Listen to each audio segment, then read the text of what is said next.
Okay, good morning, everyone. My name is Rosemary Rung. I'm chair of the HB 737 Commission. I'm going to call this meeting to order. We do have Senator Gary Daniels on the phone. Is anybody else on the phone? Okay, so we have a quorum. So the first order of business is approval of the April minutes. I want to thank Ron Dunn for taking those minutes. And today's meeting will be, we've kind of made a cycle. So Nancy Murphy will be taking the minutes today. And I know she has to leave in a little bit. So when she leaves, I'll just finish from the recording. Okay, so do I have a motion on the April minutes? Moved by Laureen Allen. Is there a second?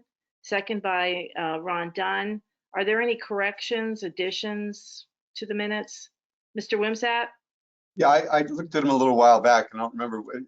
It made reference to I think what was intended to be the communications subcommittee, and it called it like commission subcommittee or something like that. So I think it's just a typo that needs to be fixed.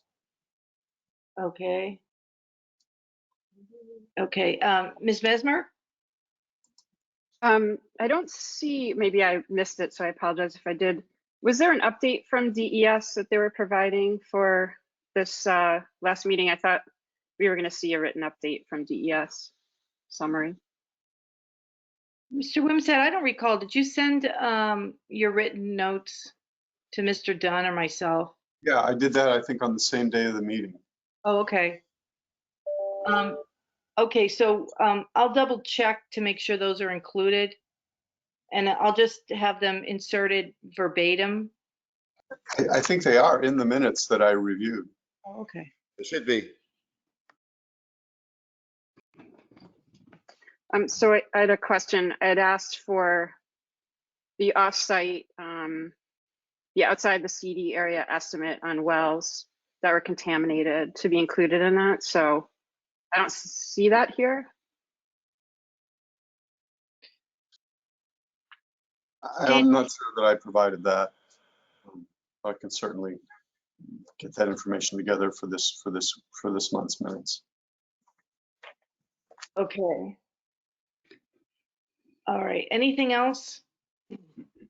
Okay. So with the correction of the communications committee, all those in favor of the minutes as amended, so signify by saying, oh, Mr. Dunn, did you have a question? Oh, just a, Nope. Voting. Okay. All those in favor, raise your hand. Senator Daniels? Aye. Okay. The minutes pass as amended. I'd like to turn the meeting over to Representative Mooney for an update on legislation.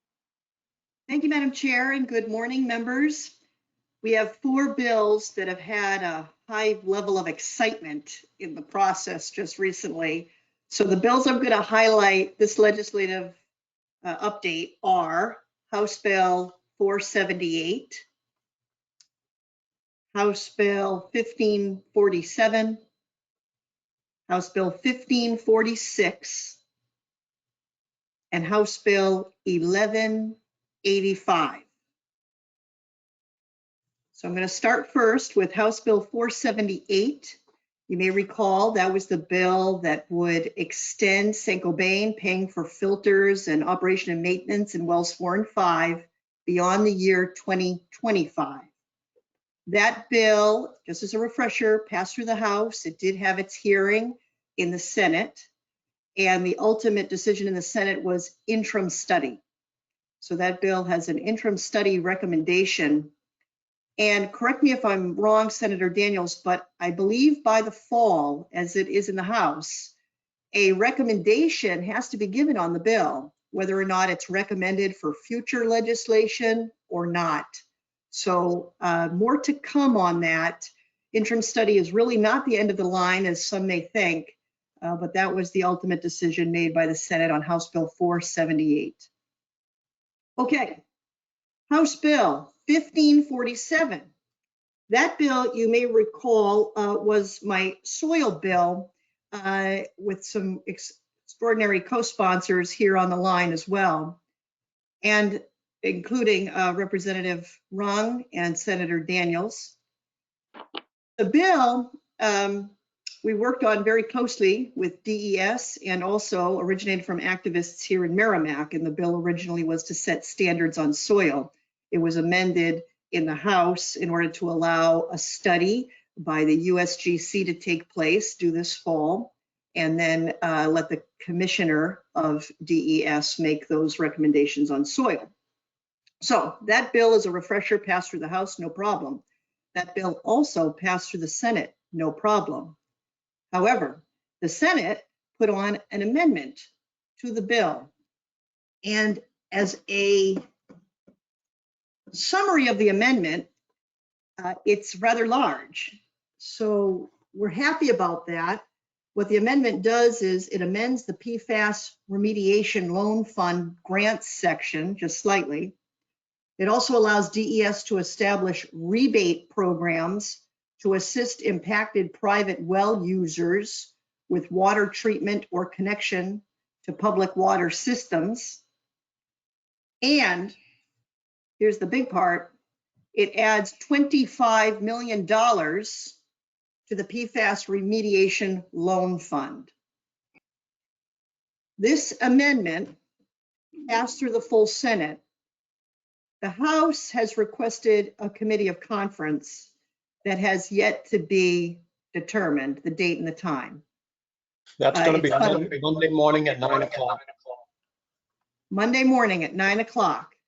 Thank you. That's straightens things out. Incidentally, Senator Daniels, on the home page, it's mentioned that the committee of conference is going to take place on the 15th, which is this Sunday. So if you could just mention that to somebody in your staff to take a look into that. It is on the website, but good to know it's this Monday.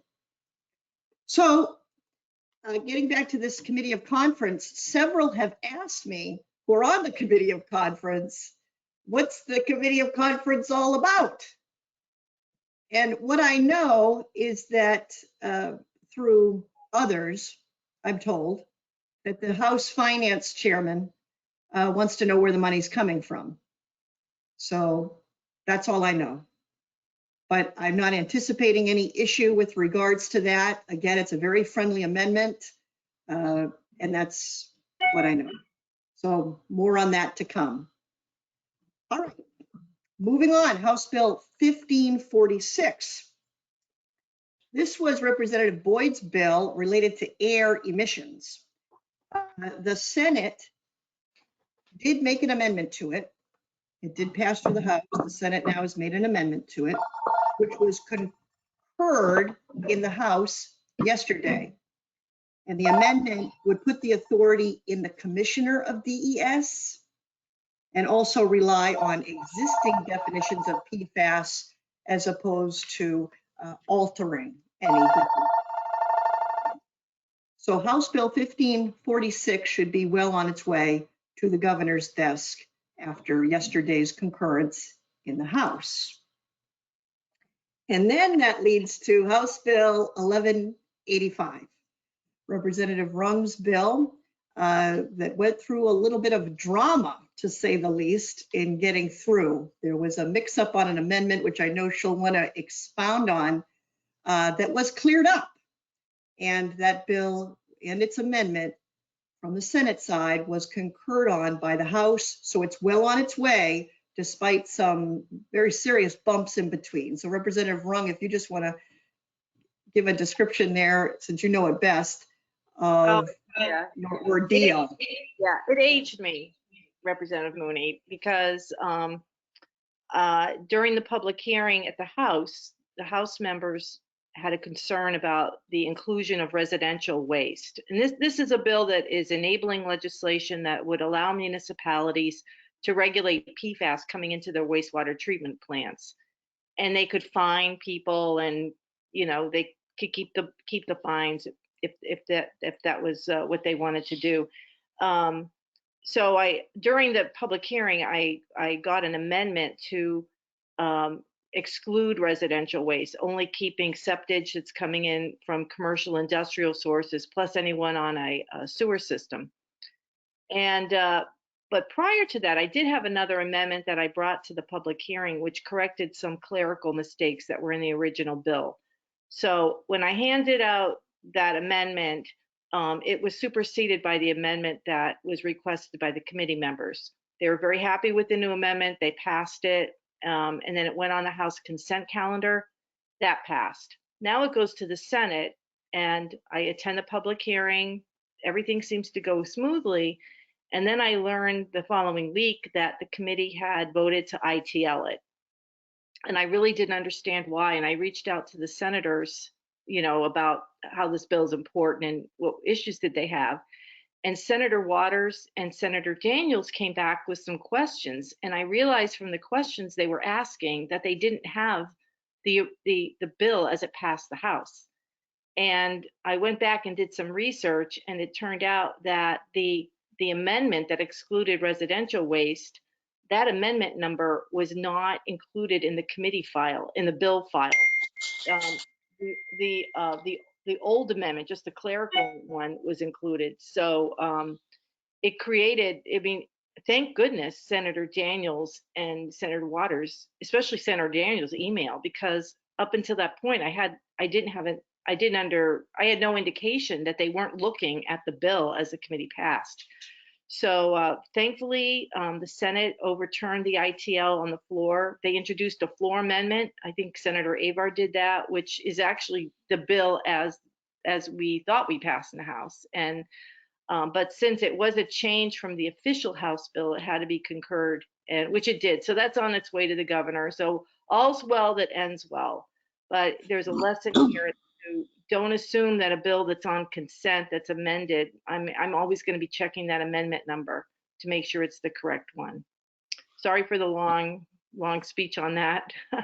But thank you very much, Representative Mooney. Senator Daniels, do you know who is on that committee of conference?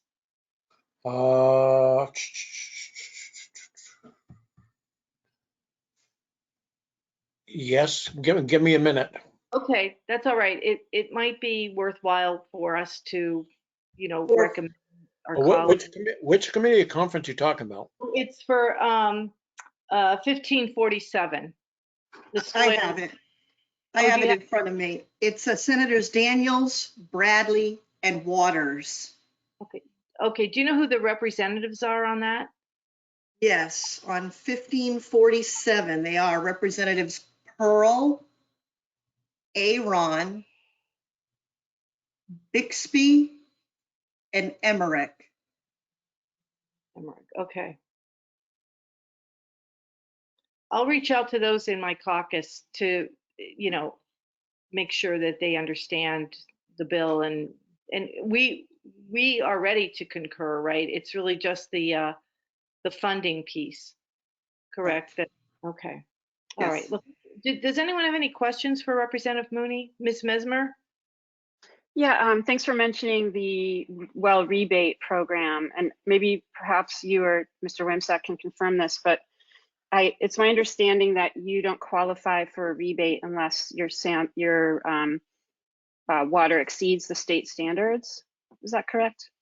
Sorry, Mr. Wimsatt, were you going to comment? Yeah, you can finish your question though. I'm happy to wait. Oh, well, if that's the case, I just wanted to put a bug in people's ears that it's important to ensure that we're being proactive in the state of New Hampshire on PFAS MCLs. I'd like to see some legislation come in that maybe puts a buffer on that qualification, because, if you have someone who's vulnerable in your household and your PFAS levels don't exceed the state standards as they currently stand, you may still be concerned about the effects of that. For instance, myself, I have 26 parts per trillion total PFAS in my own town water, and I'm concerned about any PFAS in my water. So we, at our own expense, put our own system in to deal with that, our own point of entry system. And I think there's probably many other people. So as we are cognizant of the fact that the regulations lag health studies and for a great length of time, we might want to look at some adjustments to standards for the fall. Sure, thanks for the question. Yeah, and you're correct. The rebate program, which has not been officially launched yet, but once it's launched, we expect that the eligibility criteria will require that you have an analysis that shows that your well is over the standard. And that's a pretty standard approach to any kind of assistance program. That the standards have to mean something, right? So we usually generally would use those as a basis and a criterion for being eligible for the rebate program. Okay, and I'll address this also later to Ms. Mesmer. Anybody else have any questions? Yes, Dr. Woods. Yeah, I had another piece of legislation that I'd like to sort of mention if at the appropriate time. Yeah, I'm going to actually, when we get to subcommittee reports, I'm going to be talking about the policy subcommittee and, the next steps for the next few months. Okay, any other questions of yes, Ms. Allen.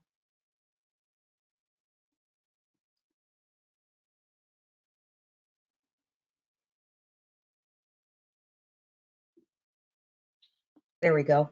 The settings are different in this. Yeah. When we talk about the air bill, I just want people to keep in mind for the fall and moving forward, the amendment, when we talk about only the existing definition of PFAS, Rosemary, maybe in the policy group, you can include this discussion because you have a background in chemistry. I don't want to get into the chemistry. It's just too complex. But there's a lot of national tension about this definition of PFAS between scientists, environmentalists, academics, and even the EPA.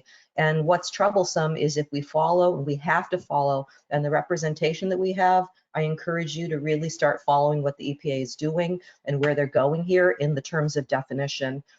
In other nations, they're defining PFAS differently than we are. Industry, we know, has a huge seat at the table in the US of A. That's just the way it is.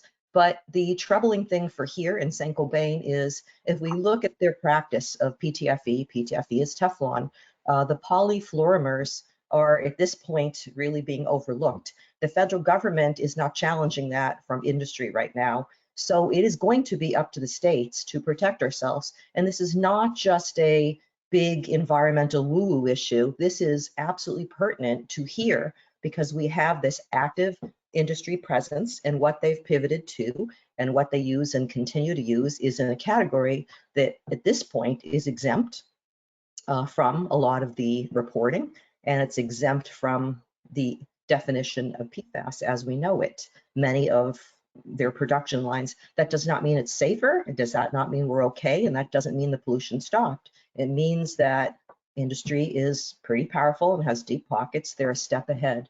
So I really encourage the policy group and anybody in this group, legislators and stuff, over the summer, if we want to do some work about getting into the weeds over where this information is, it's there. It's very clear, it's very doable, but you have to delve in and get together with people and find that information. And it's very troubling when you educate yourself on this matter. So I just want to put that little plug in there for we really need to look at that because the amendments, I understand why some of the amendments are made. I was involved in some of the processes, but in the air bill in particular, it always intrigues me where these asks come from amendments and why. So we really have to pay attention to that. Thank you. Okay, thank you. Any other questions before we move on? Okay, I'd like to turn Senator Daniels, do you have any questions? I don't want to forget that you're here too. No, not at this time. Okay, thanks. Mr. Wimsatt, would you like to provide an update from DES? Sure, happy to. Good morning, everyone. So I have my usual update today, but I usually include some material information from the Air Division, but actually Kathy Beam is here with us today from our Air Division, and so she's going to provide the Air Resources Division's portion of the update. So I'll start with mine, and then I will turn it over to Kathy. And thanks, Kathy, for being here. She's actually trying to do her vacation this week, but it isn't working out very well. So we really appreciate her being here for us today. So on April 8th, so we have a fair amount of news here. On April 18th, we announced that we had reached an agreement, that DES, the state had reached an agreement with Saint-Gobain for the provision of alternate water for homes located within the 2018 consent decree boundary. And there were specific remedies listed for specific properties for about 353 in that agreement. And they included in Bedford, south of County Road and east of Liberty Hill Road, where there were water line connections outlined for 15 properties and point of entry treatment systems for 181 properties. In Litchfield in the Hillcrest Road area, there were water line connections to 77 properties. And in Merrimack, in the Wildcat Falls area in Brenda Lane, there were water line connections to 32 properties. And then in other areas of the towns of Bedford, Merrimack, Litchfield, and Londonderry, there were an assortment of water line connections to 48 properties. So that describes the 353 properties that were outlined in the agreement. There was a requirement in the agreement for an additional roughly 650 properties for those for remedies, either water lines or POETs, to be specified for those properties. At the time the agreement was entered into, we didn't have that reconciled, so it gave Saint-Gobain a deadline of April 30th to submit proposed remedies for those additional 650 properties. They met that deadline late on the 29th. They gave us that list. That is currently being reviewed. It's through the attorneys, so it's not something that I'm ready to share, but we're hoping to get that reconciled if we have any issues with it promptly. And so I would expect that certainly by our next meeting, I'll be able to outline the specifics of that. But so that's good news. It means that there is now a proposal for a remedy for any property owners inside the consent decree boundary that have been offered bottled water by Saint-Gobain to have a permanent safe alternate water solution, either in the form of a water line connection or a treatment system. It's an important milestone in the project. It's by no means the end of it. We still have a lot of work yet to do, and we'll talk a little bit about that. But I just wanted to let folks know we did host on the evening of Wednesday, May 4th, a virtual public meeting to discuss the agreement, and that included a brief review of the site history, a summary of the provisions of the agreement, and then I think probably about 2.5 hours of a question and answer period where we fielded questions from the participants. And I believe there were somewhere on the order of 200 participants in that meeting. So I think it was a pretty successful meeting. We were able to get the word out to folks and get their questions answered as best we could. So on April 28th, we issued a comment letter on the supplemental site investigation report. And that letter requested that Saint-Gobain submit an application in 120 days for a groundwater management permit for the site. And that permit, for those who don't know, in our rules, we have a requirement that a party who has contaminated groundwater needs to get a groundwater management permit, which essentially sets out the parameters of a monitoring program and it has to establish what we call a groundwater management zone, which is defined as the area where groundwater is contaminated above standards. So we've asked that they submit within 120 days an application for that permit. We also, the same letter requested a submittal of a remedial action plan for the facility and adjacent properties within 120 days of receipt of the analytical data from the upcoming stormwater sampling. So that request, the remedial action plan, again, is a requirement in our rules. Once you've completed your site investigation or substantially completed your site investigation, there's an expectation that you will submit a remedial action plan. And of course, this plan for this site will include not only a proposal to address what we call on-site contamination on the site proper, but also the remedy for the wells drinking water wells that are impacted. So we're down the road on that. We still have work to do and still have more data that we need to get from them, and I'll talk about that in a moment. So on April 29th, we received a proposal from Saint-Gobain, or I'm sorry, I just talked about that. That's the 600 properties. On May 4th, we issued a comment letter pertaining to Addendum 14, and that, of course, was the latest addendum to the drinking water sampling plan. That required, the comment letter that we sent required Saint-Gobain to include all the properties in what we call the buffered areas around potential contamination sources. So we've talked in this meeting before about Saint-Gobain has essentially drawn fixed distance buffers around a number of potential other source areas for PFAS contamination, such as fire stations or other sites where they believe there may be contamination that's not associated with their emissions. And they've not, to date, they have not been willing to sample around those, in those buffered areas. So our letter that we sent on May 4th made it clear that we think they do need to sample those, and we want them to submit a plan by June 3rd for sampling in those areas. And also, there are a couple hundred properties where not in the buffered areas, but who just simply haven't been offered sampling because they haven't fallen within the iterative process where Saint-Gobain draws a 500-foot circle around any exceedances and then offers people inside that circle an opportunity to sample. And it's our position that really all the properties inside the CD area are at a meaningful risk of being contaminated from their emissions, and so they should all be sampled. So they are required to respond to us by June 3rd to our request to include all those properties in their next addendum. So we'll look forward to getting that response. And I think that probably describes most of the activity we've had by way of letters and communications. On to the water supply well sampling statistics. Again, they did present their work plan for residential well sampling plus 14 addenda. That's where we're up to right now. And as of April 19th, the compilation, there are 3,691 properties that have been identified for sampling, and that's the same as the previous report. And then 3,591 that were sent access agreements, and the return rate on that has been about 68%. And so again, that's the same as the April report. There are 2,221 samples that have been collected by their consultants so far from water supply wells, and that's 29 more than the April report that we provided. And then there are 975 properties to date that have been offered bottled water, and that's 11 more than the April report. And of course, as you've seen over time, those numbers change mostly each month. They're doing additional sampling pursuant to Addendum 14 right now, and presumably we'll do additional sampling pursuant to the next addendum.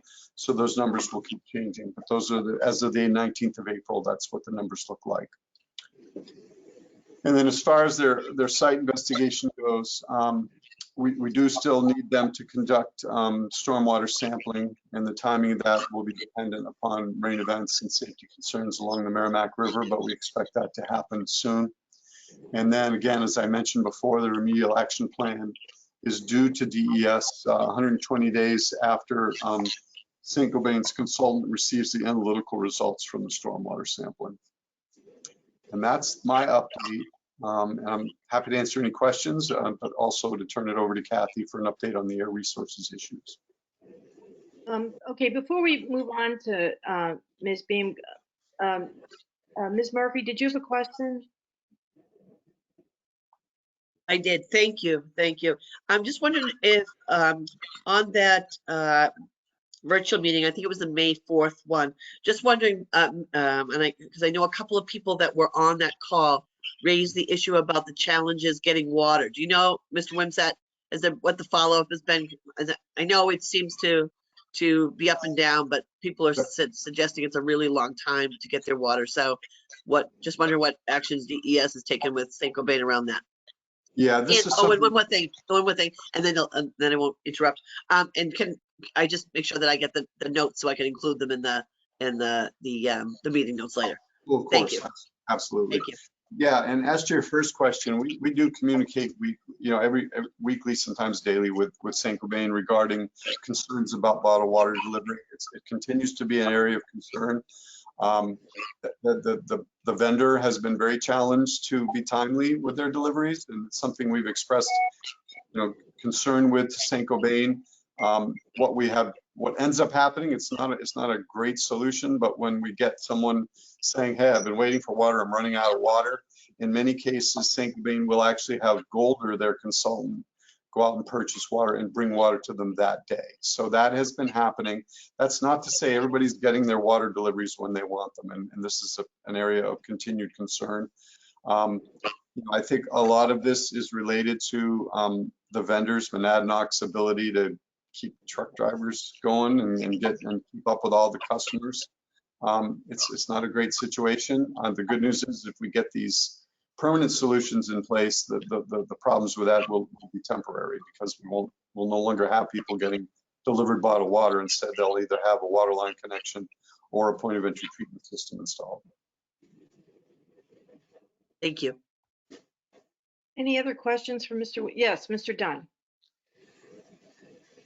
I just want to follow up on what Nancy just said. So Mike, at what point should somebody contact Golder? Because I'll just use my own personal experience. I ordered water myself. I've been probably 3 weeks waiting right now, probably 4 weeks. As soon as I get my water, I call up and I order my next delivery. So at what point should I be telling people that are asking me to call?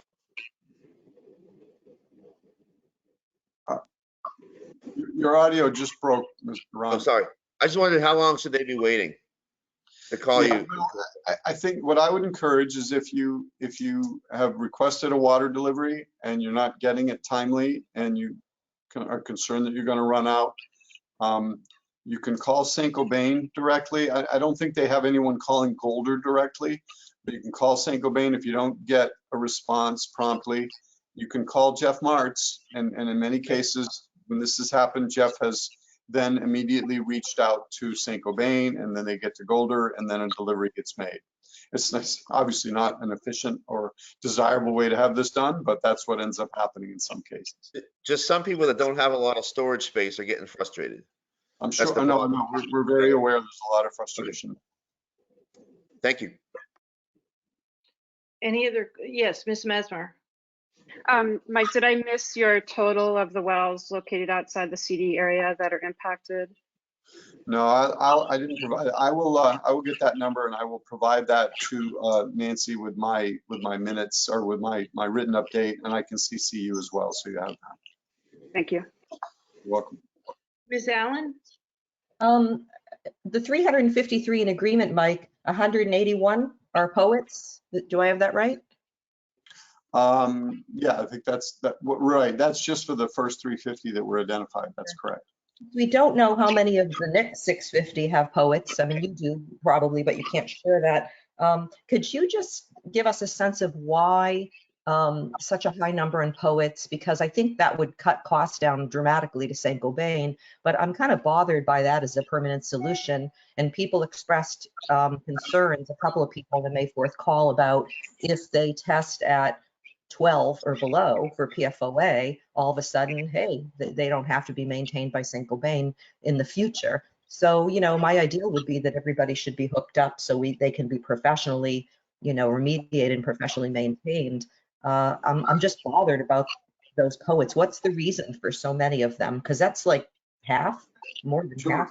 I understand, and that's a difficult area. Under our rules, there are a number of criteria to use to decide on what is an appropriate remedy, and in some cases, or part of those criteria include cost effectiveness. We are actually, it's an area where we get mixed signals from, or not mixed signals, but we get different opinions from different people, right? So there are some people who very much want to be connected to a water line, and that's their only solution that they would be happy with. And other people who very vociferously say they don't want a water line, they don't want a water bill, they want a point of entry treatment system that's fully paid for by the company. So we have people in both camps. At the end of the day, the proposals for the poets are presumably based on an evaluation of relative cost. We know that both of those can be an acceptable solution under the rules, so it is a solution that can be proposed. We're also aware that there are some towns that maybe town government really wants to see significant expansion of water service in their towns. And we're reaching out to those towns to if there may be an opportunity here, and we're willing to entertain it, and certainly and facilitate it. But if towns want to be partners in expanding water and in lieu of poets to a larger area, and they, basically, obviously, Saint-Gobain has a financial responsibility to provide a solution here, and to the extent that there's a desire to negotiate with them and look at other additional funding opportunities to expand water, it may be possible to cobble together a plan in an individual town or in individual portions of towns to opt for instead putting in water line expansion as opposed to poets. But I think that's something that is, as long, and again, we're still looking at their proposals with respect to the 650. As long as the proposals that they make for poets are acceptable, then they're going to be acceptable. And if there's a different desire in the community, then it's probably going to take a combination of townspeople and town government and Saint-Gobain with DES participating to try to look at potentially opting for a different solution that might include a water line expansion in lieu of poets. So it sounds like that the town may have an opportunity and residents have made an opportunity to weigh in. So it isn't 100% done deal. I like hearing that. That's what you're saying. Because people don't get a say before the agreement is made because that's just the way it goes. But it sounds like if people speak up and say, hey, we would like maybe to expand water lines, and the town and municipality agrees, the state can also use some of the federal infrastructure dollars for that also, right?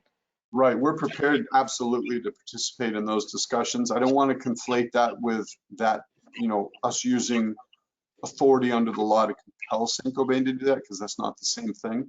But I think that, certainly we're very much interested. Our view all along has been that for a lot of reasons, we believe that connection to a public water supply is the superior solution. And whenever we can make that happen, we're interested in helping to do that. But it doesn't always mean that we can require that.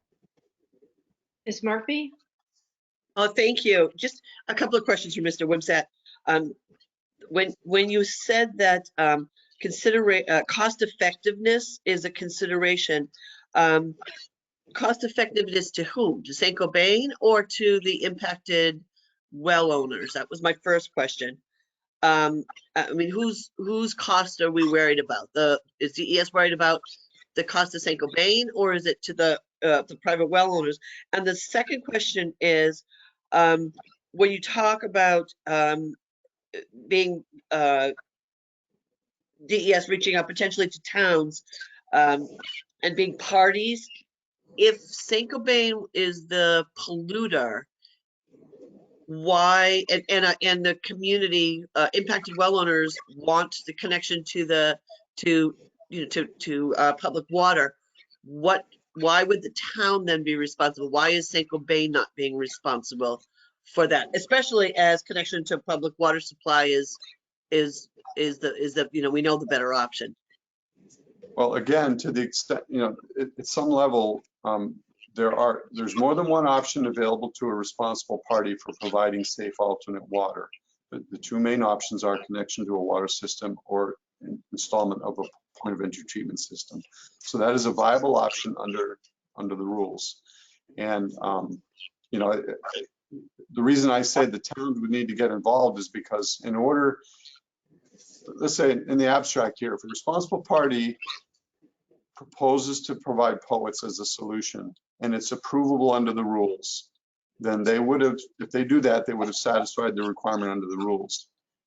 If townspeople or town government wants to instead work towards expanding water supply, that's outside of a regulatory activity. That's a discussion that can happen. And again, it would take monies other than just Saint-Gobain's money. It would take public monies that are available, potentially money from the town or money from the federal government, wherever. There are a lot of sources for expanding water supply and addressing contamination right now. So there are a lot of opportunities that we've really unprecedented opportunities that we've never had before. So what I was trying to say is if the towns want to pursue that, that's something we're certainly interested in participating with them and with Saint-Gobain to try to develop a cobbled together funding solution that would still hold St. Cobain responsible for a fair share of the cost, but would probably also take additional funds. Thank you. Any more questions for Mr. Wimsatt? I have a couple. Mr. Wimsatt, the letters that you cited between, that you sent to St. Cobain and their response, are those available on One Stop? Yeah, and actually, I'll put links into my written notes that I give to Nancy, so that anybody who reads them can look at those. Okay, that would be very helpful. And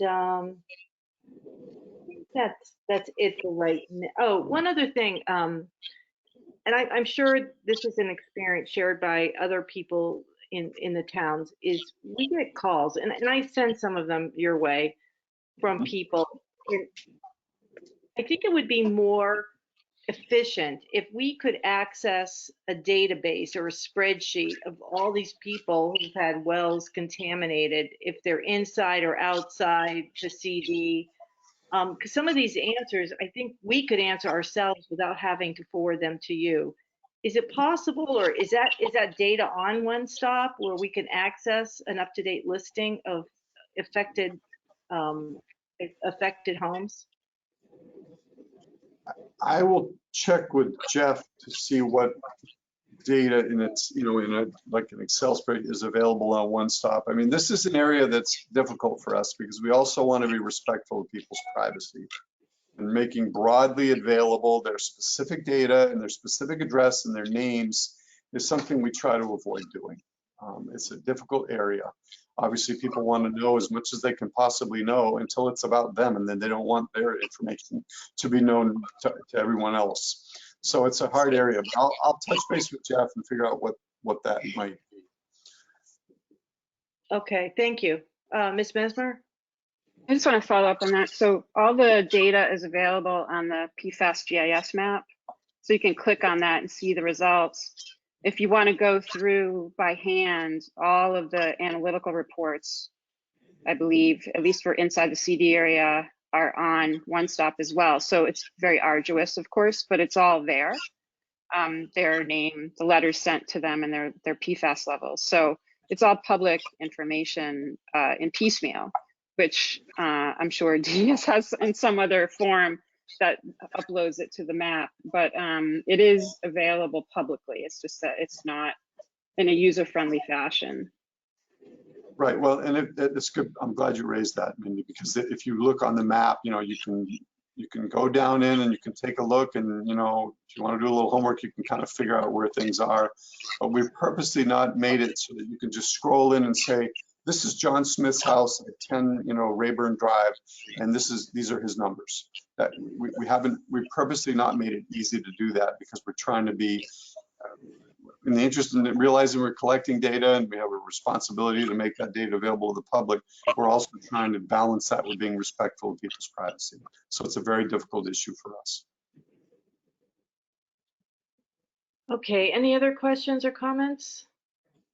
Ms. Beam, guess what? You're up, and thank you so much for joining us today.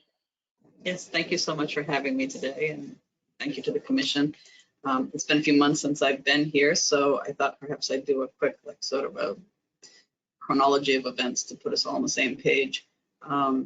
So I was asked last month to comment or at least give an update on the bypass operations and inspections that DES does to ensure compliance.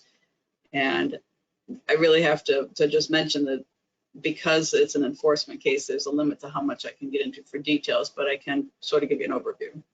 So as most of you know, the control device that St. Cobain installed started operating last July.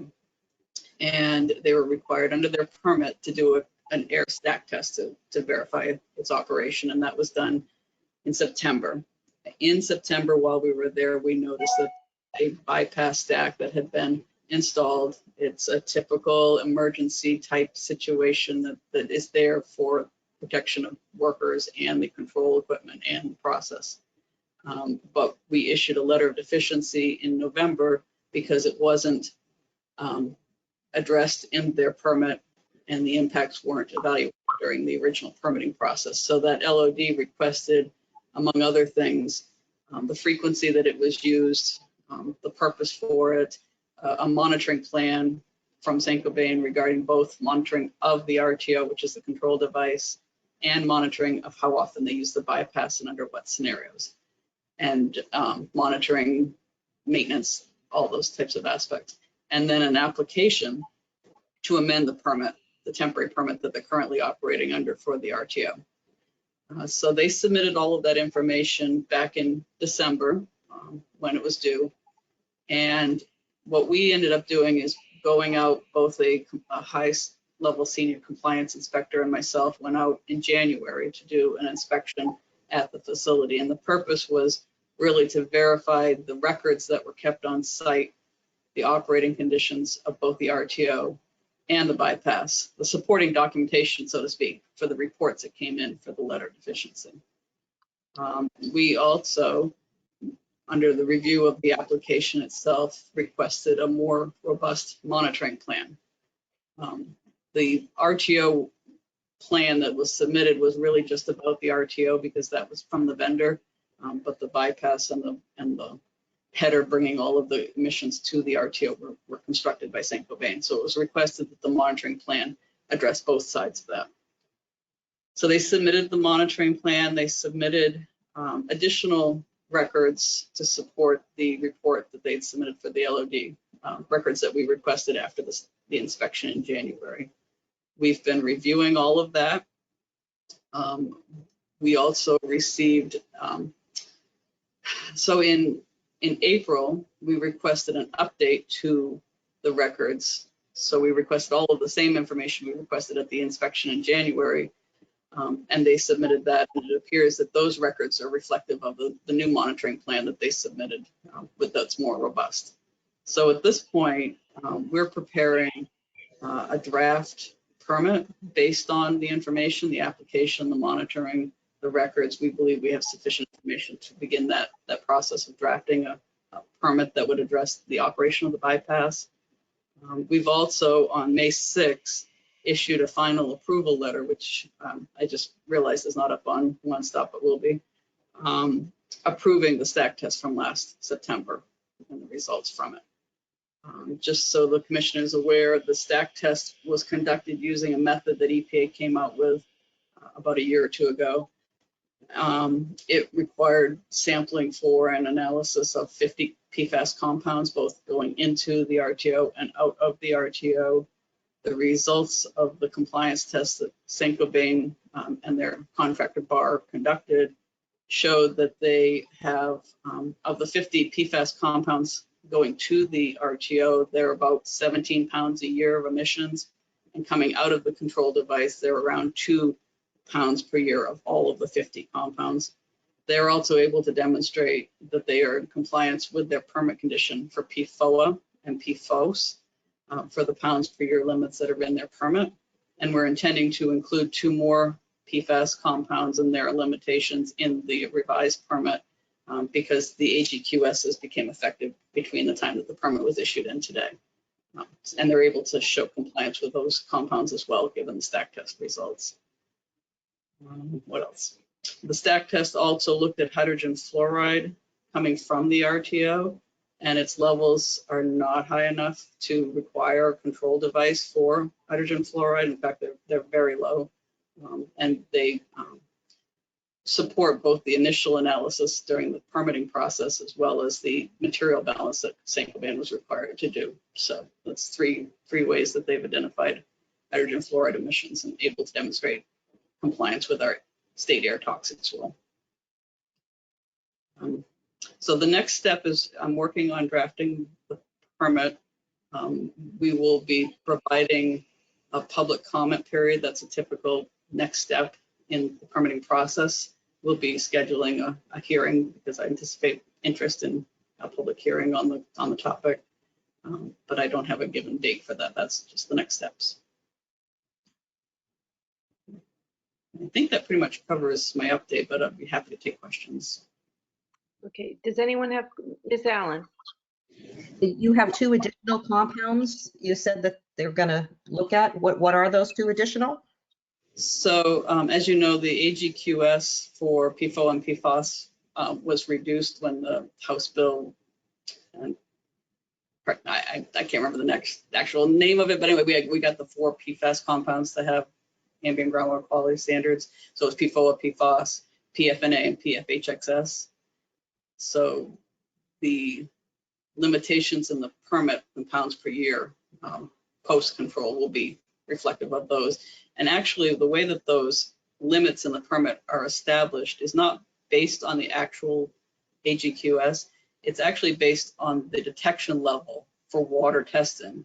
So the intent is that the control device emits at a level that you wouldn't be able to detect it after deposition onto the ground based on detection levels of water standards and methods. So. Okay, I think I misunderstood. I thought when I heard 2 additional, that was in addition to the 4. So, I mean, it's good that they're reducing, but they're not eliminating. My concern is, when we look at North Carolina, when they looked at 99.5% recapture and a very low release to the environment, all of their contamination continues to build based on what we would consider a reduced release. Could I also ask you about the rainwater samples? I noticed in March that the numbers went up, and clearly the concern of citizens who are reading this is the on-site numbers are higher than, Nashua and Concord, and that makes sense. And here's something that the legislators need to pay attention to also when we look forward to the next session is PFBA, PFHXA, PFPEA, and the 6.2 FTSA are significantly higher than the rest of the compounds on the list in the rainwater samples. So that speaks to me as to, what's being utilized or what it breaks down into. And rainwater to me is directly related to air quality. And those are of grave concern because PFBA and PFHXA in particular, and PFPAA is starting to have some research. We're seeing some ties, to inhalation and lung health and various conditions that people can be impacted by. So I think, we, as a health commission, we have to pay attention to what this means, to the environment and people. So can you speak at all about that rainwater sample and why, any ideas why it went up so much in March? Because those 4 compounds are consistently higher than the rest of them. That's been a regular finding in every report. So we still have environmental impact and exposure. Right. So let me take a couple of your questions, see if I can do with my memory here. With regards to the North Carolina facility, they were looking at 99.99% destruction, but they only looked at 5 compounds. They weren't looking at all 50. So I want to clarify that. And their post emissions are higher than our inlet emissions. So again, the manufacturer, Saint-Gobain as an end user, so I just put it in perspective. You're correct. Most of the stack test results and the rainwater study results show the shorter chain compounds as being the higher levels. And yes, in March, the rainwater results were higher for some of those compounds that hadn't been detected in previous rainwater monthly studies. So just to make everyone understand that the consent decree that was issued because of Saint-Gobain's failure to install the control device on time required that they do a monthly rainwater analysis, and they do it on property and then in Concord and Nashua to try to get an idea of, is it across the state or just locally. They've been reporting on a monthly basis, and in some months there's no detections whatsoever, and in other months there have been detections. The March one, we're working with our meteorologists and senior scientists to do something called backed trajectories, trying to look at where that rain came from and what it was doing at the time. We just started doing that last week before I went on vacation, so I need to get back to that. But I did recognize that the numbers have changed a little bit. The entire year-long study, Saint-Gobain is required to do a final report, and I think that's June or July is when that ends. But in the meantime, we're doing our own analysis. I don't really think I can comment too much at this point on it because, again, I just got those results and have been looking at them recently. So I think that covers it. I don't know. So is it fair to say that we're regulating what we call legacy compounds, but what we're seeing potentially increasing, but at higher levels than legacy compounds, which we regulate, that's what we're seeing in the environment? You know, that's my point mostly to the folks who are dealing in Concord here and who are looking at how to regulate and how to legislate moving forward. You know, what we see increasing is the shorter chain, but we're regulating only for the longer chain. Is that a fair assessment for me to make that? Well, what I can say is that the thermal oxidizer, it really is operating mechanically and chemically and, you know, scientifically, regardless of the standards that are set. So it's going to break down carbon fluoride chains, whether there's a regulated AGQS for it or not. And if you look at the inlet versus the outlet, it is destroying many of those, not 100% destruction, but it is reducing emissions, not just of the 4 compounds that have an AGQS. So I will say that. And again, you know, nothing does 100%, you know, control. So there will still be some level of emissions, but the intent is that post-control does not cause or contribute to an AGQS violation. So yes, for that, there are limits based on those 4 compounds. But overall, the control device itself is controlling regardless of the standards. Dr. Woods? Here, sorry. I had myself on mute. Thank you. Again, just a side question, perhaps. From what I gather from the discussion that Lori and Kathy just had, the air and rainwater accumulation is the endpoint, you know, say a model, is the endpoint of that material, because it could accumulate just in if you're modeling it. Although it's lower on each test, by the time it settles on the ground, it could accumulate to a point that it reaches above the threshold. Is the model that you're using the endpoint of that model for that accumulation part, the groundwater testing? I'm trying to see, you know, because they will accumulate. And so taking that into effect, how is that handled? Thank you for your question.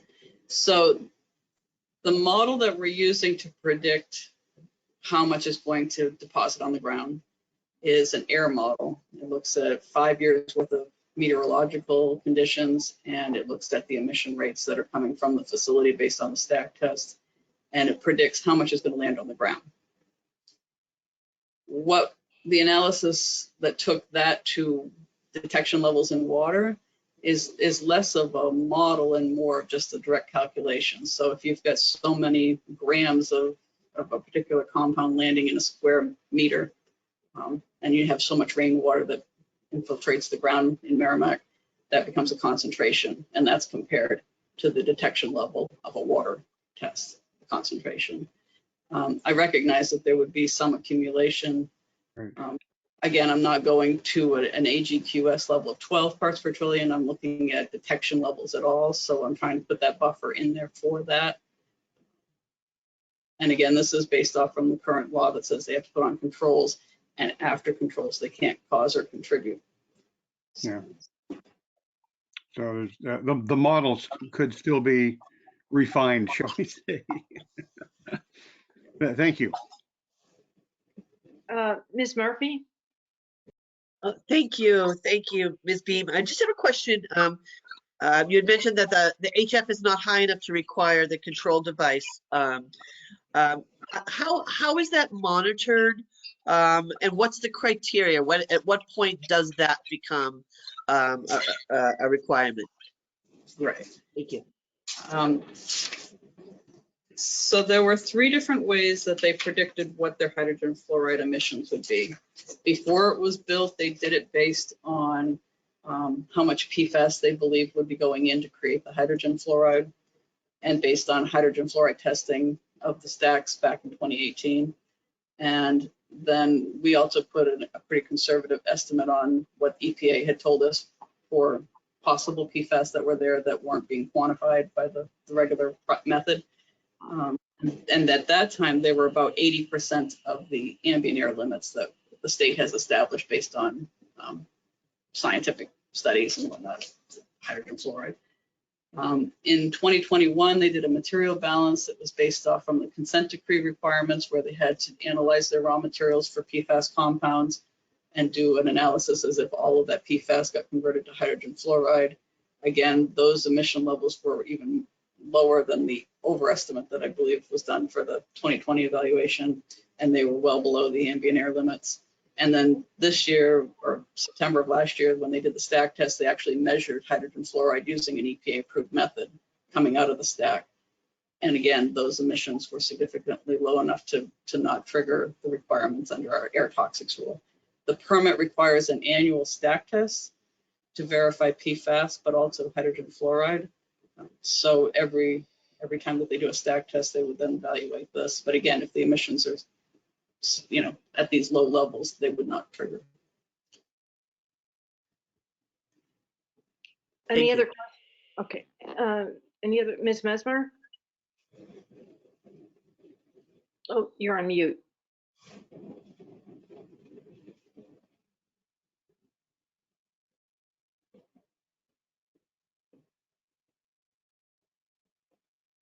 Can you hear me now? No. Yeah. Okay, I'm having some technical difficulties with my system. Thanks for that update, Ms. Beam. I have a couple of questions, and first of all, I didn't hear how many PFAS are being detected of the 50. I can't remember. I thought there was, I can't remember, but what you said or if you said it. But and the fact that HF is being produced and the fact that there are PFAS being produced means there's not complete destruction of the PFAS by the RTO, which is a concern. And I think Ms. Allen, that's the concern she was speaking to. I wondered why the industry is so reluctant to put an HF scrubber on, because HF is a really corrosive acid, material, and I would think to preserve the lifetime of that equipment, that would be something they would want to do since it's so expensive. And I wondered if there are any ongoing inspections about whether or not corrosion is happening, and wondered also if there are any other investigations about unintended consequences, some unintended plasmas or any other possibly dangerous byproducts being formed since it's not being completely destroyed. In light of the fact that, this past week, the Pentagon halted any incineration of AFFF because of this issue. Technically, we don't know how to completely destroy the PFAS compounds. And we know that Saint-Gobain uses not just these 4 PFAS compounds that are currently regulated in New Hampshire, but, a ton more. So just wondering about those questions. I also wondered when the bypass is being used and if DES is monitoring, what's the appropriate circumstances under which those bypass is being used, and if that is possibly contributing to some of the rainwater issues that we're seeing. So those are kind of the big questions I have on what you talked about. Thank you for your questions. See if I can remember them. So the stack test method requires analysis of 50 PFAS compounds. I don't have the stack test right in front of me. Some were not detected at all, which means that they're not there, at least at detection levels, right? I don't know the number of how many were detected off the top of my head. What I can say is that the RTO is converting what PFAS compounds are there to hydrogen fluoride, and the method for testing for hydrogen fluoride is a well-established method. So if hydrogen fluoride is being created, the method's going to detect it. We did have additional samples taken in September that are at EPA. We're awaiting any kind of results from that. It's not going to be quantitative. It's simply going to be, did we or did we not, EPA, did they or did they not see any PFAS in their samples that were different. But in terms of the 50 compounds that they did evaluate at Saint-Gobain, the levels are very low coming in and coming out of the control device. In fact, for the hydrogen fluoride test, using a well-established method and using a well-established air dispersion model that we've been using for many years and has been, constantly updated, they're 2 orders of magnitude below any ambient air standards. So I'm not sure I quite understand your question. If you think there should be more hydrogen fluoride coming out than is being detected, but I don't quite see it that same way. When you asked, No, I was just saying any hydrogen fluoride could corrode the equipment. right. So they do have a maintenance part of their monitoring plan in terms of daily, weekly, monthly, annual inspections required by the installer of the RTO. And then they also have a maintenance plan in terms of the duct work, looking at that the town of Merrimack's fire department had mandated for them. So all of that is part of their monitoring plan, all the records of what they've done for maintenance on the device and monitoring and inspections of the duct work, inspections of the RTO based on its operation, based on vendor requirements. That's all being documented. I don't remember seeing anything about corrosion, but I will go back and take a look at that. So anything about my question about the bypass and when it's being used? And just a follow up to that, since what you just said. So the company is aware, and that stack testing is only done in certain instances, right? It's not real time stack monitoring, or it's just done on a periodic basis when the company is aware that it's going to be done? Well, the stack test is done on an annual basis. We evaluated what raw materials they would be using, looked at the raw material information to make sure they were using highly, the compounds that had the raw materials that had the most PFAS compounds in them. The products that they were making would ensure that they had the most emissions. It really was a maximum condition situation with all of these towers running. So I feel as though the stack test is actually, well, it complies with our requirements to do it at 90% of your capacity at the facility and to make sure that it's worst case. That being said, there are no continuous monitors for PFAS. There's really not even an EPA certified method for stack testing. We're using an other test method 45. It's just how, sciences and regulations have progressed. But I feel very confident, the department feels very confident. We've approved the stack test. It was done in September. They'll be required to do another one. Technically by October, probably will be done sooner than that. In terms of the bypass operation, they use that bypass for emergency purposes. It's detailed in the monitoring plan. I don't really want to go into too much detail about it. Again, we have that enforcement case going on, but it's used primarily, or it's only used when there is a requirement for that RTO to shut down, or that it has shut down from some sort of operational condition, such as a high temperature that would destroy the RTO. So there's certain conditions that are considered emergency that RTOs are typically shut down for, and the bypass is designed for that. Their application, which is all public information, they're requesting the operation of that bypass for about 175 hours a year. We're evaluating whether that would cause or contribute to any groundwater problem from that stack. So that's what the intent of the permit review is to look at that. And in terms of the rainwater, I can say that the bypass stack was in operation in August when the rainwater on site detected some PFAS compounds, but it was not in operation in March during the more recent results that Maureen mentioned about PFAS in Merrimack. But it was also measured in Concord and Nashua in March. So can I just ask another follow-up? Is it typical to need 175 hours of emergency bypass use for this? Is it typical that that system would require emergency diversion for that long a time during a year? I don't want to speculate on what other RTOs in the state have used. I don't have that knowledge off the top of my head. I can say that this is a new device going through startup, shakedown process of making sure things are working. They have, if you look at the records, a lot of different parts that they've either replaced or found to to cause the problem with them shutting down more frequently when they first started up. That's not unheard of, to have a period of startup that requires some shakedown process. The amount of bypass has decreased. When we asked for the April information, it was less operation than it had been when it first started up. I think we're going in the right direction, but I can't tell you whether 175 is typical or not. So it's somewhat continuously being used though on a monthly basis. Not continuously, but there is continued monthly use of that bypass right now. There have been some minutes of bypass in the last few months. I can't tell you. That's in the monitoring reports you said that are on One Stop.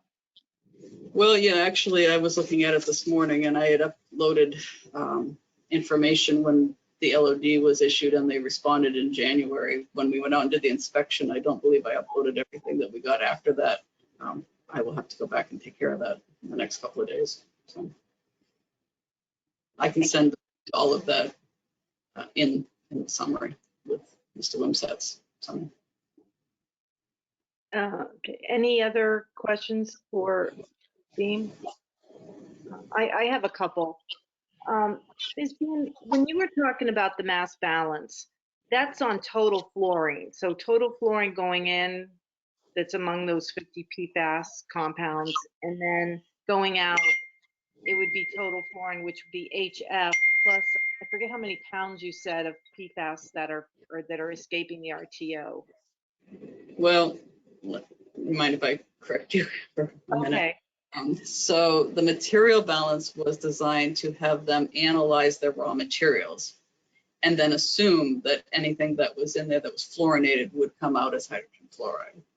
They were supposed to either use a total organic fluoride test if it was commercially and readily available, which it is not for this type of matricity, or to look at PFAS compounds that are readily available and can be measured. And so they didn't choose, they had no other method, and they analyzed it for PFAS compounds in the raw materials. And that material balance really supports the results we saw during the stack test. The stack test showed about 17 pounds per year of 50 PFAS coming into the RTO and 2 pounds per year out. And when I say 2, I mean, we're talking 0.001 for PFOA or PFOS or whatnot. I mean, they're very, very minute amounts for the individual ones. It just happens to add up to 2. As Lorene pointed out, some of them are the shorter chain. Mhm. That's Okay. So the material balance was based on predicting from their raw materials and their process what would be going into the RTO.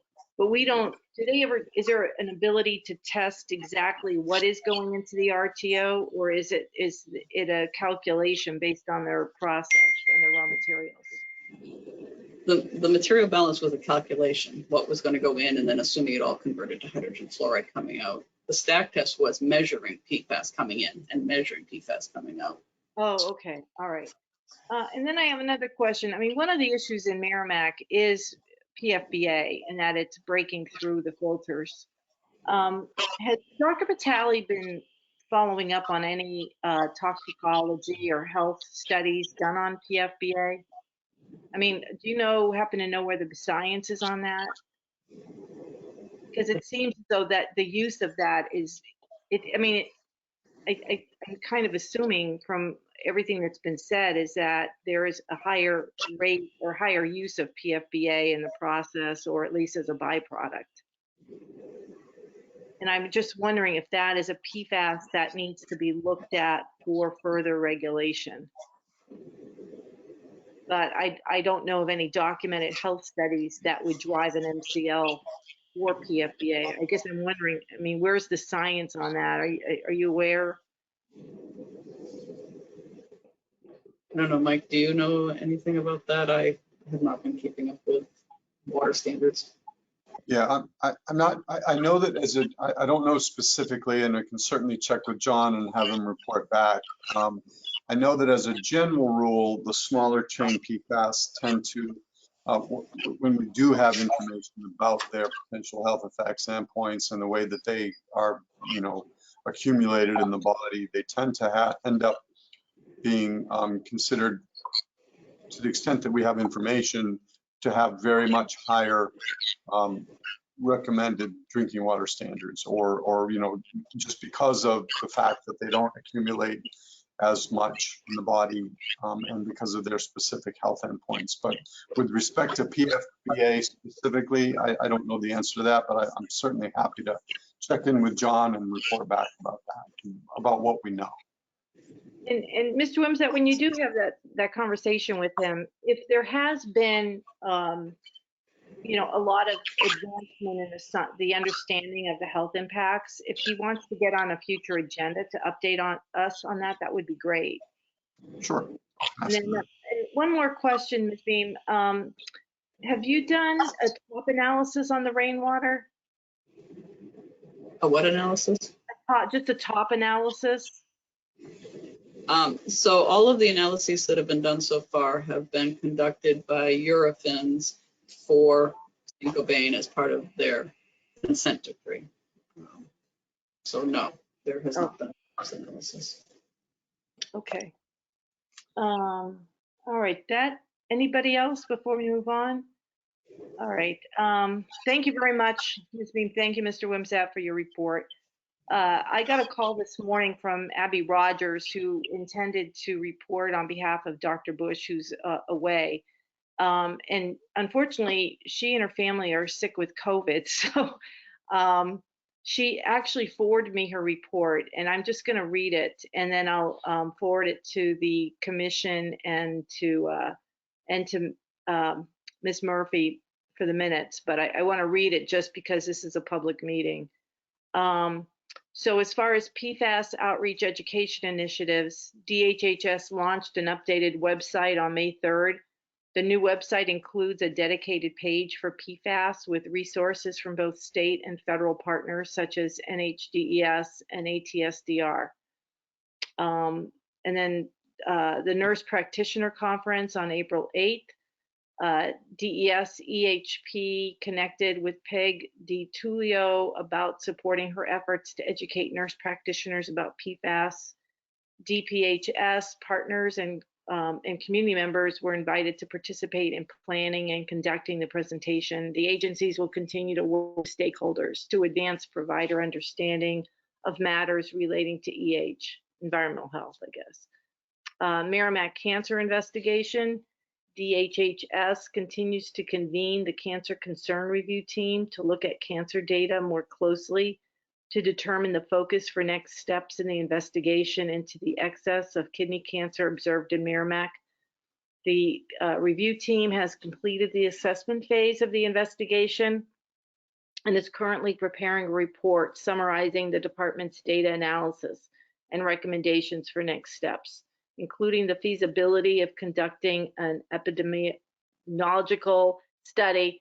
The department anticipates the report to be finalized by the end of May and will provide an update or share the report if it is complete at the next commission meeting. So that was Dr. Bush's update. If you have any questions, don't ask me because I just read it, but if you can hold those, either to send them individually to Dr. Bush or hold them for the next meeting. Okay, subcommittee reports. Are there any subcommittee reports? Yes. Yes, Mr. Chris Bandasi.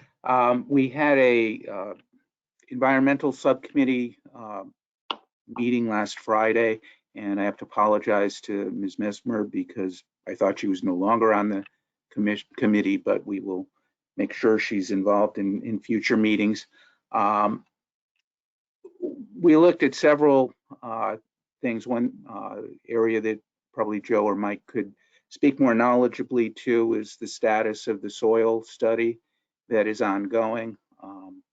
But part of that, or that's in progress, is to look at the statewide background levels from different sites, and that's still undergoing work. But as we look forward to the last biennium during which this commission will be in existence, I think that's going to be very useful in terms of future legislation that might be needed.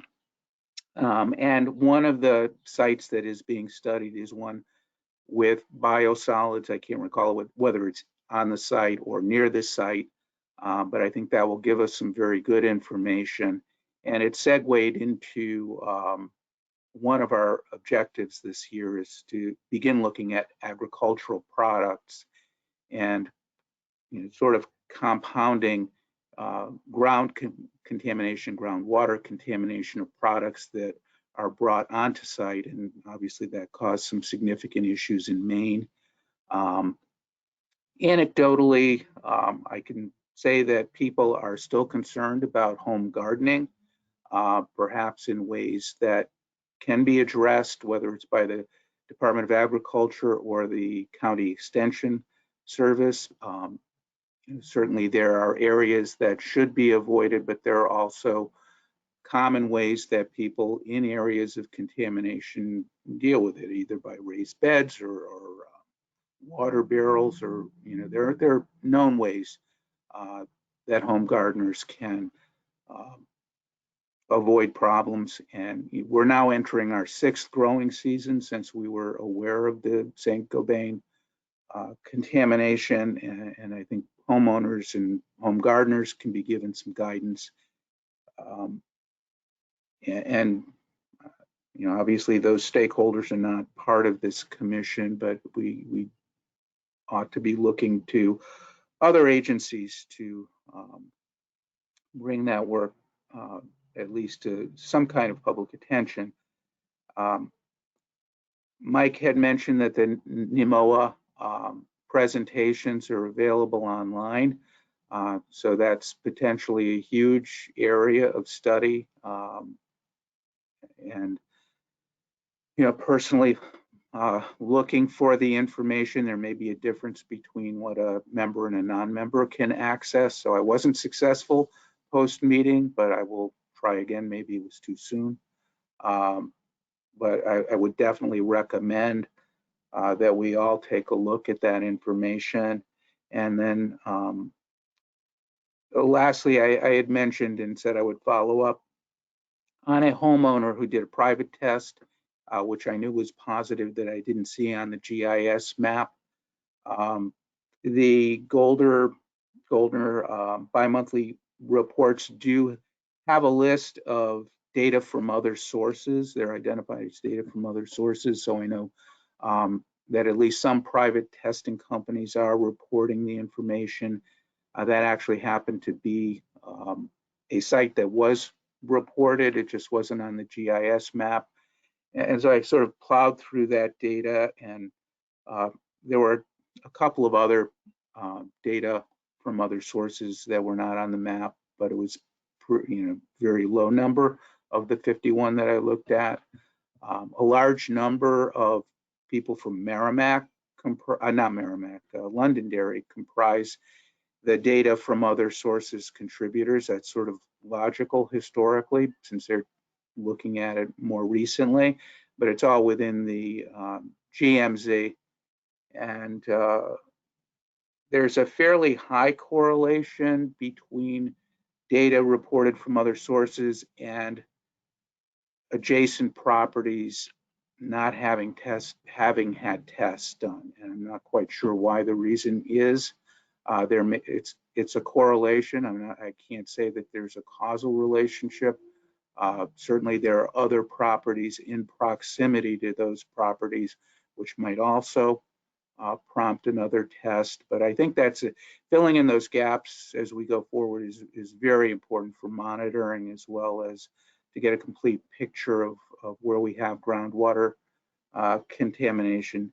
And I guess lastly, what I would say, not specifically addressed at that meeting, but on the subject of resampling, a number of people, I think 3, at that May 4th informational session talked about their resampling results. They were all going up, which was interesting, and that's concerning as well.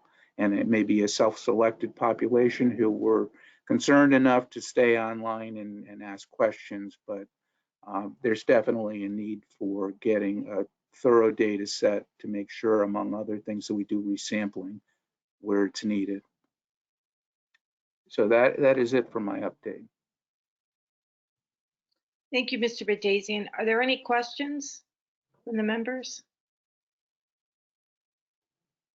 Okay, did the health subcommittee meet this past month? No? Okay. Um, did the communications committee meet? Don't think, oh, they Yes. did? We met Oh. on April 29th, and I'll keep it really brief because communications kind of speaks for itself. So Nancy Murphy, Ron Dunn, and myself were in attendance at that meeting. If anyone has any contact with the commission representative from Litchfield, I think her name is April Weber. I have never met her, spoken to her. I reached out in the emails and things to try to engage her because we really want all citizen reps to be part of this and have not had any success. I don't think she's been active, so that's disappointing. We do have someone from Bedford who my understanding is he's been nominated and is in the pipeline for the official approval, which I don't see a problem with. So on 5/27, I hope that he can join us. So basically, we kind of revamped what the history is of the subcommittee because that wasn't something I was involved in the past. We looked at the needs and the role basically of filling gaps between public and the official, business that's being done. We reviewed town to town, what's going out there for information, talked about making sure each town has, liaisons and citizen contacts so people can get the right information, and integrating the new launched website and the great stuff that's being done to really scrutinize how that can be out there to the public and how people can have an ongoing presence from their communities of who to reach, in the state for what concerns. And so that was our general sense, really, to really scrutinize, can communication and visibility be better from community to state, and how can we do that? So that's our general report. Thanks. All right, thank you very much, Miss Allen. Any questions for Miss Allen? And I'll follow up. I know Representative Dolan, LaSalle's, and Bohm haven't been attending. I don't know if they want to continue on, but I'll, when you mention that, I need to follow up with them. Thank you. I did invite Mr. Strand, Michael Strand. I haven't heard from the Senate president yet, but I think, Senator Daniels made the nomination and followed up getting some contact information from Mr. Strand. So I did invite him to participate, but he hasn't joined. But I did have a nice conversation with him. He is eager to participate. Okay, I just want to, on the subject of subcommittees, I just want to give all the subcommittees a heads up that in June and July, I'd like you to consider any legislative, even non-legislative action that you're recommending, because on our August meeting, I want to have a discussion about what that's going to be. I know incumbent reps who are seeking re-election can submit LSRs in September, and I would like us to reach a consensus about what legislation, if any, we want to propose to be filed in September, at least to kind of get the ball rolling. We also, that will also be a foundation for our annual report, which is due November 1st to the governor. So I don't want to wait until the last minute. I want to give the communications committee and the policy committee September and October to work on that final report, at least get kind of an outline in September. So in order to do that, we are going to need to start the discussion about legislative and non-legislative actions in August. So if the subcommittee chairs can take note of that, schedule meetings appropriately, and then be ready at that August meeting to submit your recommendations. And then the policy committee will then convene either after that August meeting to define what recommendations we want to make for this year, and we'll probably use after the August meeting in September to do that, so that we can at least have those recommendations September or October. I don't know what they're going to look like. We're going to look to the subcommittees for some guidance on that. Just some quick thoughts this is just coming from me. Some of my concerns are, I go past the Saint-Gobain almost every day, and I get really worried looking at all of the clearing that they've done and where those trees have gone. And I'm assuming those trees do contain some PFAS. So one of the things I wanted to look at is, and it may need legislative action, is to have some rules or guidance or legislation that controls the removal or dictates the removal of materials from a site that has soil contamination, groundwater contamination of PFAS.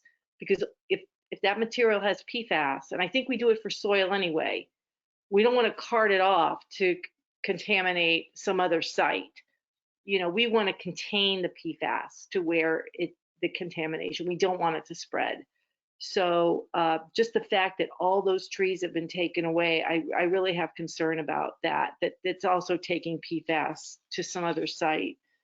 I also want to have some discussion. I don't think this would fall into either the environmental or health subcommittee, but maybe Mr. Wimsatt could kind of let this marinate in his brain, is a retroactive rebate.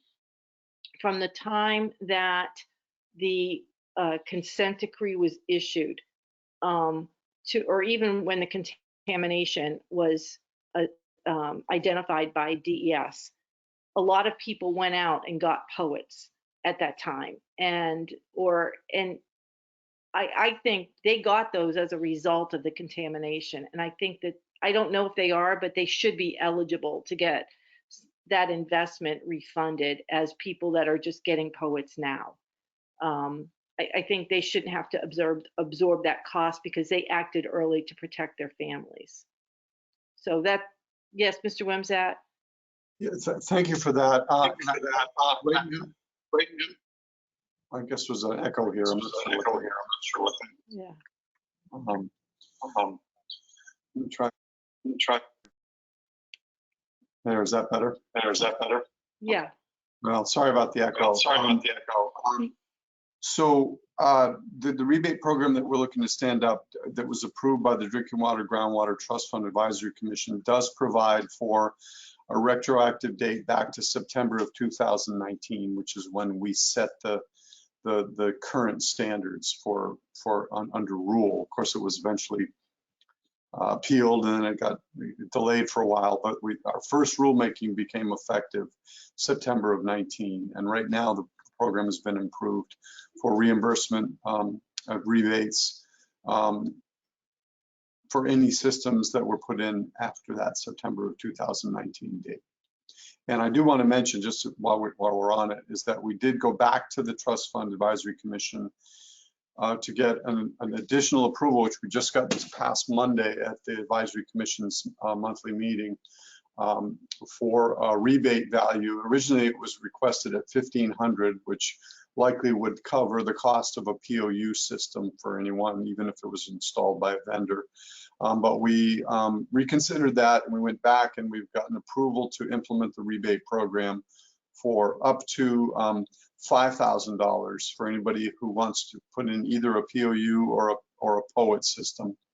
And then up to, and to the extent, this will be a smaller number of people who are eligible for this because of where they're located, but to the extent that you are near a water line and you wish to spend instead the money to connect to the water line as opposed to putting in a treatment system, you would be eligible for up to $10,000 reimbursement of costs associated with connecting to a water line. And you know, I will mention that the amendment that Representative Mooney described, House Bill 1547, that made the $25 million appropriation of general fund surplus funds to our PFAS grant program. That amendment also included, as Representative Mooney described, it gave authority to DES to establish rebate programs. And so what we're looking to do is establish a rebate program under that authority. If that passes, it still hasn't passed, but if it passes and it's signed by the governor, we would look to establish this rebate program in concert with the $5 million in funding that we got from the Drinking Water Groundwater Trust Fund Advisory Commission, to combine that with additional funds from this $25 million to make sure that we have enough resources to provide these rebates to anybody who hasn't been offered an alternate water source by a responsible party. So that's, and again, as was described earlier. So I just wanted to share that.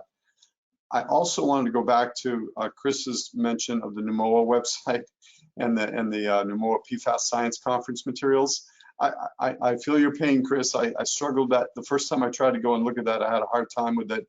I think I have it figured out, and what I will do is, unfortunately, it's not a couple of clicks, it's about 5 clicks, but I will describe that. I'll put a link in my notes for this meeting along with the description about how you get to it, to what you're looking for, and hopefully that will help people who haven't been successful in getting there to get there, because there are, I don't think every single presentation is on there, but the slides for the lion's share of them are there. I suspect it's probably 80 presentations that are on there. So I'll put some information in my notes about how to access that. And if anybody really struggles with it and wants to call me, we can go online together and I'll walk you through it. Okay, thank you. Just a second, Ms. Murphy. The other 2 things that have been on my mind that I want to share with the commission is one of the things I want us to consider is as an action is to and this was probably going to need legislation to approve appropriation of monies, and it's going to need discussion with Dr. Bush, is to expand a health study. I know they've done the cancer study, but I'd like an expansion to look at non-cancer diseases and defects associated with PFAS that, just to analyze their prevalence in the consent decree towns. And then also associated with that is an expanded blood testing program. To my knowledge, the blood testing program that was done was very limited. It was only in Merrimack, and I think it may give us some good information to expand that. So those are things I'll talk to Dr. Bush about, but those have been things on my mind. And like the rebate program, they may already be working on this. So, but those are things of concern. And then one other thing I want to mention is that Ms. Murphy and I don't know if Mr. Allen is either, we will be attending the PFAS conference in Wilmington, North Carolina. That's going to be from Tuesday, June 14th, and we'll return on the 17th. So I'm sure we'll have some things we can share from that conference. Ms. Murphy, did you have a question or comment? Yeah, I just wanted to actually comment on, you raised the suggestion for rebates for those residents who put in a point of entry treatment for their homes upon first discovery of this. And I was just going to say that a lot of the people that did that, including myself, we were on public water. So even though the grants right now are for private well owners, we knew our public water system and our wells were contaminated. So many of those people that actually put in point of entry treatment way back over the last 6 years were actually public water users as well. And that, from my understanding of all the grants, that's not part of these grants are for private well owners. Is that right, Mike? It's just private wells, right? Yes, that's correct. Yeah. So just wanted to say this. There's been 2 huge groups of people that have done it, and unfortunately only one group is. And I'm glad. I mean, we certainly need it, and we've taken action ourselves in terms of private public wells here in Merrimack, but there were a lot of people that are impacted as well that are on public water. So just I know it. Just wanted to comment. Thank you. Okay. Any other comments any member wants to make before we? A couple of things. One, I see our next meeting will be June 10th at 10 a.m.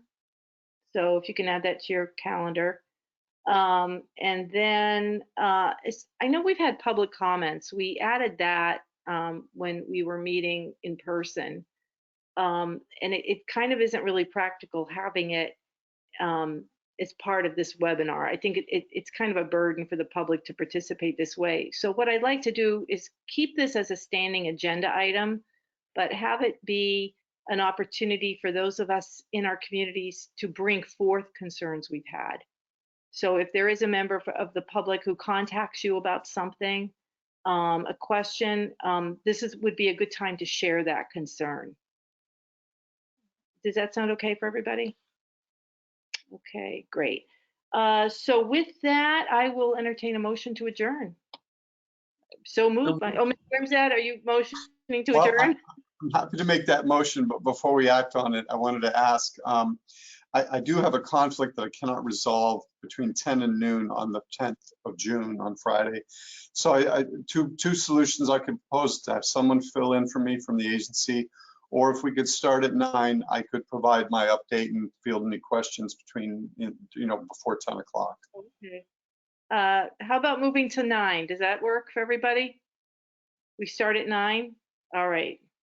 I see a lot of heads nodding. That sounds great. Thank you, Mr. Wimsatt, for offering to meet earlier. Thank you.